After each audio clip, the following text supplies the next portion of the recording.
Shalom, bendita do Senhor, glória a Deus pela sua vida. Estamos aqui no Devocional, capítulo 14 do livro de Juízes. A gente vai ver mais sobre a história de Sansão, mas antes eu quero declarar todas para a sua vida toda sorte de bênção, lembrando, o Senhor é contigo e você com Deus, você é maioria.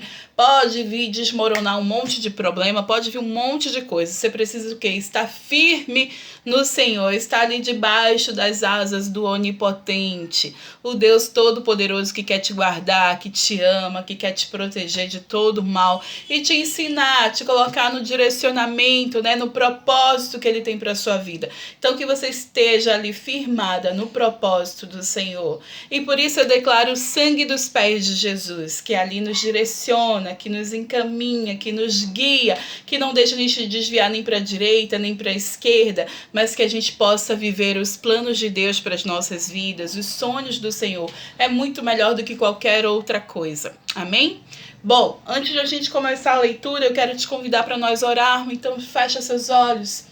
Querido, amado Espírito Santo, nos entregamos a Ti, nos rendemos a Ti, declaramos que Tu és o Deus de nossas vidas, que nós não queremos nenhum outro, que Tu és o suficiente, Tu és o Deus onipotente, onipresente, onisciente. Nós não queremos mais nenhum outro, nós confessamos Jesus como o único Senhor e Salvador de nossas vidas, e isso nos basta. A morte de Jesus na cruz por nós, para nos salvar, para nos dar vida eterna, para nos dar uma vida com abundância, e nós queremos essa vida abundante. Por isso, Senhor, Espírito Santo, nos ensina a Tua palavra, nos ministra, que possamos ter clareza da Tua palavra, entendimento, discernimento espiritual, em nome de Yeshua, Yeshua Hamashia, Jesus o Messias. Amém? Aleluia. Então vamos lá, capítulo 14, aqui, já viu a blusa? É a nossa blusa da geração, do G2, é uma blusa antiga, porque já tem uma nova aí, saindo, mas o nosso símbolo é esse, é o leão da tribo de Judá. Esse é o leão da tribo de Judá, que é Jesus, Jesus de Nazaré, Jesus o Messias, Yeshua Hamashia, Jesus o Messias. Aleluia. Capítulo 14, a gente vai ver mais sobre a vida de Sansão. Sansão desceu a Tímina e viu ali uma mulher do povo filisteu. E quando voltou para casa, disse a seu pai e sua mãe: vi uma mulher filisteia em Tímina. Consigam essa mulher para ser minha esposa. Seu pai e sua mãe lhe perguntaram: será que não há mulher entre os seus parentes ou entre todo esse povo? Você tem que ir aos filisteus incircuncisos para conseguir esposa? E Sansão, porém, disse ao pai: consiga-a para mim, é ela que me agrada. E seus pais não sabiam que isso vinha do Senhor, que buscava ocasião contra os filisteus, pois naquela época eles dominavam Israel.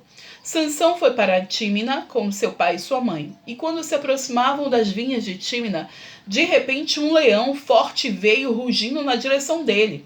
E o Espírito do Senhor apossou-se de Sansão, e ele, sem nada nas mãos, rasgou o leão como se fosse um cabrito. Mas não contou nem ao pai nem à mãe o que fez. Então foi conversar com a mulher de quem gostava.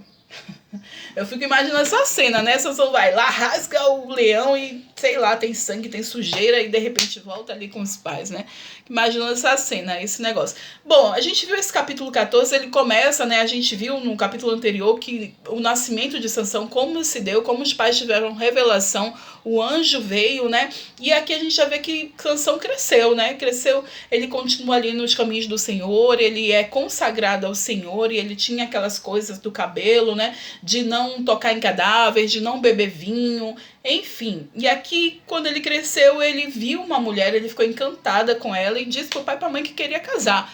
E os pais estavam contrariados, porque ela era de um povo que não era um povo hebreu, que não era do povo israelita. Eram, inclusive, os inimigos, inclusive o que o Senhor tinha dito para não se misturar, não casar, não estar junto. E aí os pais estavam contrariados. Só que isso vinha do Senhor. Era uma estratégia para Sansão chegar até os filisteus, para derrotar o inimigo, porque os filisteus eles dominavam sobre Israel naquela época, Então, tem muitas coisas que acontecem que eu e você a gente não sabe, mas tem propósito de Deus nessas coisas. Tem muitas coisas ruins que acontecem com a gente, que na verdade são livramentos, né? A gente fica, ai, Deus não me ama, por que isso aconteceu? Deus não me quer, Deus não olha pra mim, Deus se esqueceu de mim, Deus me abandonou.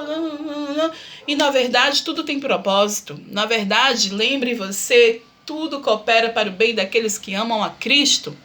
Então, assim, tudo coopera para o meu bem, para o seu bem. Se não foi legal para você, é livramento. Dê glória a Deus pelo livramento. Se foi bom, glória a Deus pela bênção.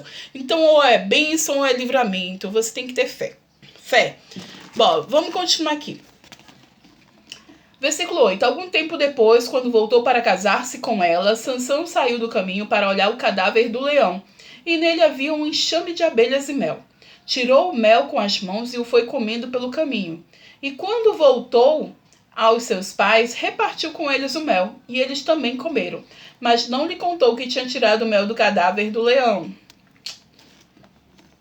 Seu pai desceu à casa da mulher, e Sansão deu ali uma festa, como era de costume dos noivos. Quando ele chegou, trouxeram-lhe 30 rapazes para o acompanharem na festa.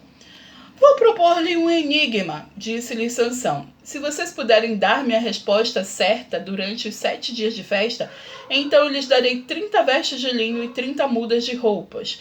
Se não conseguirem dar-me a resposta, vocês me darão 30 vestes de linho e 30 mudas de roupa. Proponham-nos o seu enigma, disseram. Vamos ouvi-lo. E disse ele então: do que come saiu comida, do que é forte saiu doçura. E durante 3 dias eles não conseguiram dar resposta. Você vê que isso é baseado no que ele fez com o leão, né? Matou o leão, que era forte, e dali tinha um mel, né? Tinha um enxame de abelhas, tinha mel, e dali saiu doçura. Então, eu e vocês, lendo a Bíblia hoje, a gente sabe o enigma de Sansão. Mas quem ia saber de um negócio desse, né? E esses rapazes ficaram muito chateados. Eles eram filisteus, estavam ali para acompanhar Sansão no casamento, fazer, sabe, a boa vizinhança. Lá 7 dias de festa, e você sabe que nesses 7 dias de festa eles tinham o que comprovava o casamento era a relação sexual. Então, assim, enquanto a festa estava rolando, eles iam lá para a tenda deles, a cabaninha deles, consumavam o casamento. Se inclusive tivesse sangue, né? Tivesse ali, era a prova que a mulher era virgem, que tudo bem, o casamento podia seguir. Então era dessa forma, imagine os casamentos judeus, as festas que aconteciam em 7 dias de festa, 7 dias, o casal lá, na tenda, fazendo as coisas dele, fazendo as coisas. Bom, Sansão veio com esse enigma, né, que veio da experiência dele com cadáver, com leão, com mel de abelhas. Durante 3 dias eles não conseguiam dar resposta, e no 4º dia disseram à mulher de Sansão: convença o seu marido a explicar o enigma, caso contrário poremos fogo em você e na família de seu pai. E vocês morrerão. Vocês nos convidou para nos roubar? Então a mulher de Sansão implorou-lhe aos prantos: você me odeia, você não me ama. Rapidinho aqui, que amigos são esses, né, que arranjaram para Sansão, né?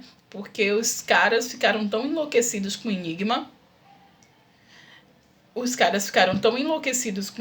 Que disseram para a mulher: olha, se você não falar do que se trata isso, a gente vai matar você e sua família, vai botar fogo. Imagina, eles estão na festa de casamento dela e estão ali chantageando ela, estão ameaçando. Imagine esse tipo de amizade, né?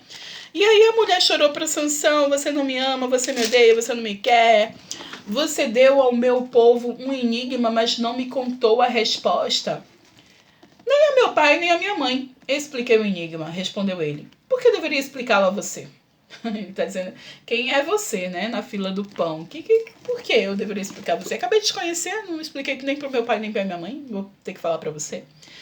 E aí ela chorou durante o restante da semana da festa. E por fim, no 7º dia, os caras chegaram no 3º dia, ainda tinham 4 dias de festa. Então, nesses 4 dias, pense na perturbação que é uma mulher chorando, enchendo o saco: você não me ama, você não me quer, você tá casando comigo, mas você fez isso, e o que tá acontecendo?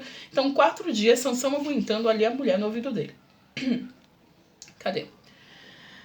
Ela chorou e tal, os homens da cidade vieram dizer. Cadê? Onde paramos? Por fim, no 7º dia, ele lhe contou, pois ela continuava a perturbá-lo. Ela, por sua vez, revelou o enigma ao seu povo.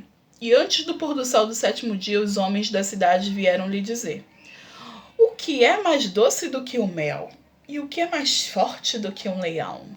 E Sansão lhe disse: se vocês não tivessem arado com a minha novilha, não teriam solucionado o meu enigma. Sansão entendeu que foi a sua esposa que falou, né? Ele está dizendo: se vocês não tivessem arado com a minha novilha... que coisa de Sansão.